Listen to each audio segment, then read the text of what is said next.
Una de las principales preocupaciones de la ciudadanía, traducidas, por ejemplo, en lo que se puede leer en redes sociales, se relaciona con el monto del impuesto a la renta que los eventuales herederos deberán pagar al fisco. Este tributo no es nuevo, pero el proyecto gubernamental supone un aumento en la base imponible y el techo y se divide en dos tablas que, al parecer, todavía generan confusión entre los contribuyentes.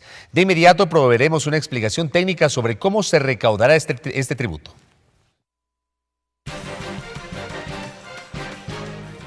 David Mesa, abogado, ingeniero financiero, máster en Derecho Empresarial. David, bienvenido a la Televisión Legislativa. Muchísimas gracias por la invitación, muy amables. A usted por acompañarnos. Una vez que se ha conocido ya oficialmente el contenido de este proyecto de ley remitido por el Ejecutivo y denominado para la redistribución de la riqueza, desde su experiencia, ¿cuál es la primera lectura respecto a su contenido? ¿Finalmente se disipan algunas dudas o cuál es la lectura que tenemos? Bueno, muy buenas tardes, muchas gracias por la invitación nuevamente.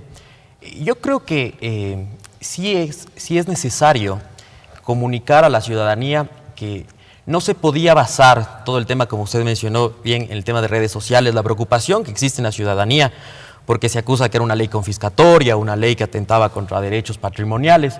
Sin embargo, creo que había que esperar el proyecto de ley que se ha enviado para verificar. Y en efecto, existen dos tipos de tablas. Una tabla para los herederos directos, que en este caso son hijos, nietos o padres, y otra tabla para los herederos no directos. ¿Qué se entiende cuáles? Ahijados, sobrinos o cualquier otra tercera persona que la persona que fallece quiere dejar una parte de su patrimonio. Inclusive que no sean familiares. Inclusive que no sean familiares. Pueden darse el caso, o puede darse el caso que son sobrinos o primos. Entonces, en ese caso no son familiares directos. O algún colaborador directo. O algún colaborador directo correcto. Que haya tenido con la persona que fallece. Ahora, hay que dejar en claro que lo que se satanizaba era el porcentaje del 77.5% que tenía la tabla que en primera instancia se presentó. En la tabla de los herederos directos existe un máximo de 47.5%. Y hay que tomar en cuenta algo y comentar a la ciudadanía que no es un tema que nace el día de hoy. El impuesto a las herencias siempre ha existido y tenía un máximo del 35%. Entonces, sí hay un incremento del 12.5%, pero también hay que darnos un baño de verdad y de transparencia y manifestar que el impuesto a las herencias ha sido muy poco causado, por decirlo de otra forma. O sea, no podemos comparar, digamos, el impuesto a la herencia, que es un impuesto a la renta, así se ha explicado, no podemos comparar con aquel impuesto a la renta que anualmente declaramos y tributamos todos los ecuatorianos. Claro, es totalmente distinto. El impuesto a la herencia se da en el momento en que una persona fallece en función del patrimonio que esta persona ha mantenido. Sin embargo, de lo que yo leí ya el proyecto y lo he revisado, el proyecto que fue enviado a la Asamblea Nacional por parte del Ejecutivo, el objetivo del mismo es evitar todas las maniobras legales, creativas, que estaban apegadas en la ley, para poder evadir el pago de este impuesto a las herencias que causa cada una de las personas en el momento en que fallecen. Entonces, sí tiene su objetivo muy bien fundamentado. Sin embargo, sí había que comentar a la ciudadanía que no es que la persona va a tener y entregar el 77.5%. Existe una fracción básica. Por ejemplo, hagamos un ejemplo claro para que la ciudadanía entienda. Si una persona que tiene 4 millones de dólares en su patrimonio al momento en que fallece, que es un patrimonio alto, ¿no? Claro, esa persona no es una persona de clase media. No es una persona de clase media. Tener 4 millones es tener 4 millones de dólares. Clase pudiente, clase media alta, claro. clase alta. Si es que al momento de fallecer, su cónyuge estaba viva y tiene 2 hijos y no hizo un testamento, la cónyuge adquiere el 50% por ser parte de la sociedad conyugal. Quedan 2 millones de dólares. Esos 2 millones de dólares serán repartidos entre los 2 hijos supervivientes, ¿no es cierto? De ese $1.000.000 no es que el Estado le va a retirar el 77.5%, que hablaríamos de $775.000, sino que aplicando la tabla se debe restar de los 849.600, que es el valor de la fracción básica, el $1.000.000. Queda un valor como de $1.050.000. Y de ese de esos 150.000 dólares, perdón, de esos 150.000 dólares sí se aplica el 77%. Sobre esos 150.000 y pico que quedan. Sí, en este caso no, porque como son hijos directos se aplicaría el 47.50%. Correcto. De acuerdo. Ahí no se aplica el 77%, no se aplica el 77%. El 47.5%. Si hablamos del 47%, es más o menos unos 71.000 dólares, que no es como la ciudadanía ha dicho y que se está quitando el patrimonio bien trabajado, que el trabajo es de los hijos. Sí, en efecto, es una tarifa alta. No es la más alta está en Japón del 55%. Ecuador quedaría entre los más altos, sí, pero con una tarifa del 47.50%. Que adicional a esto, y es necesario mencionarlo, el proyecto de ley prevé que las personas que paguen en el primer mes después del fallecimiento de la persona tendrá un descuento del 10%. Llegaríamos a una tarifa del 37.5%, que estaría 2.5 puntos arriba sobre lo que normalmente se vería manejando, que casi era el 35%. Similar a lo vigente. Casi similar a lo vigente. Entonces, eso hay que tener claro, no llamar a una especie de pánico económico, pánico financiero, de que la gente dice ya no es necesario, ¿para qué voy a trabajar? Sí, en efecto, es un impuesto, se ha creado una tarifa un poco más alta, sin embargo tienen que conocer cómo se va a causar. Importante la aclaración que usted hace y que le han hecho también las autoridades del mismo presidente de la República, porque muchos pensaban que el impuesto se aplicaba, este porcentaje, sobre la totalidad del bien heredado en este caso.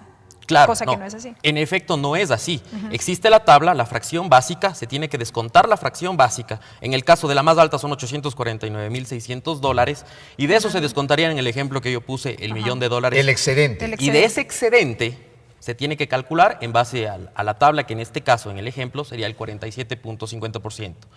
Hay que tomar en cuenta que hay distintos tipos de impuestos, ¿no? Los impuestos fiscales, que son en función de las ganancias, como por ejemplo el impuesto a la renta, el IVA, que es un impuesto transaccional que se aplica a cada transacción, y este tipo de impuestos que son impuestos parafiscales.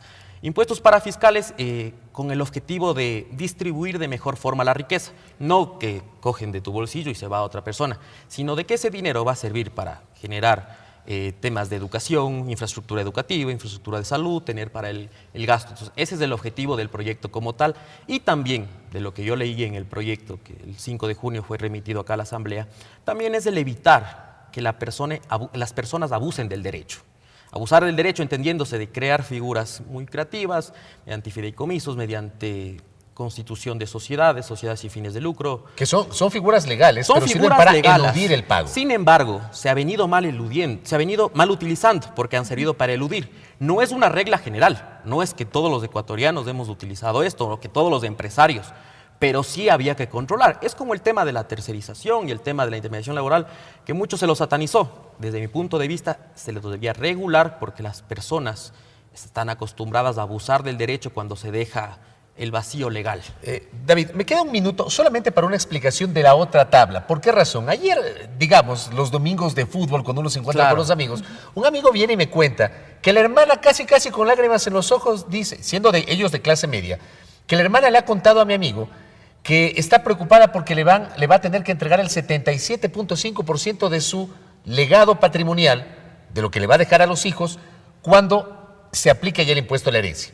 Me parece a mí pertinente explicar la segunda tabla. ¿Cuándo se aplica el 77.5%? El 77.5% se aplicaría cuando la persona herede por encima de los 849.600 dólares y deje esa herencia a sobrinos, a primos, a ahijados, colaboradores, trabajadores, conocidos, amigos, a cualquier tercera persona que no tenga un parentesco directo, entendiéndose parentesco directo como hijos, los padres y nietos.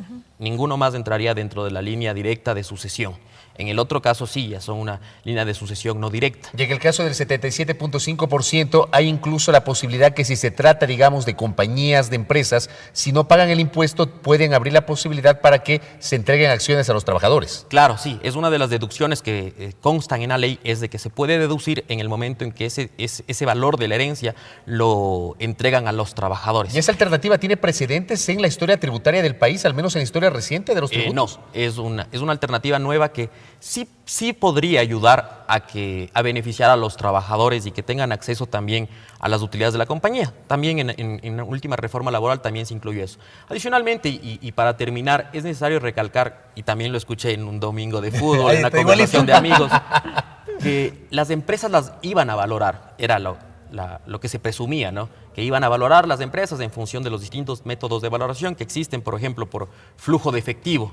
Entonces, una empresa puede tener en libros contables una valoración de $1 millón, pero en función de los 10 años que yo voy a generar flujos, capaz que vale más, porque mi facturación será de 50 millones, 40 millones, X cosa. En la ley es clara y se manifiesta que se valorará a las compañías de acuerdo a lo que se encuentra registrado en los libros contables. Correcto. Entonces también es una tranquilidad para el empresario. A valor presente, digámoslo así. Al valor actual de la compañía. Correcto. Lo que consta en libros. Es decir, si una compañía puede tener $10 millones en maquinaria, sin embargo, si esa maquinaria tiene más de 10 años, que es que la norma tributaria establece para depreciar, no tiene ningún activo como tal. Tendrá un valor residual, que es la venta de la máquina. Sin embargo, esa máquina le sigue generando flujos de efectivo, pero no se va a valorar en función de los flujos de efectivo a la compañía, sino en función de lo que se encuentra registrado en libros.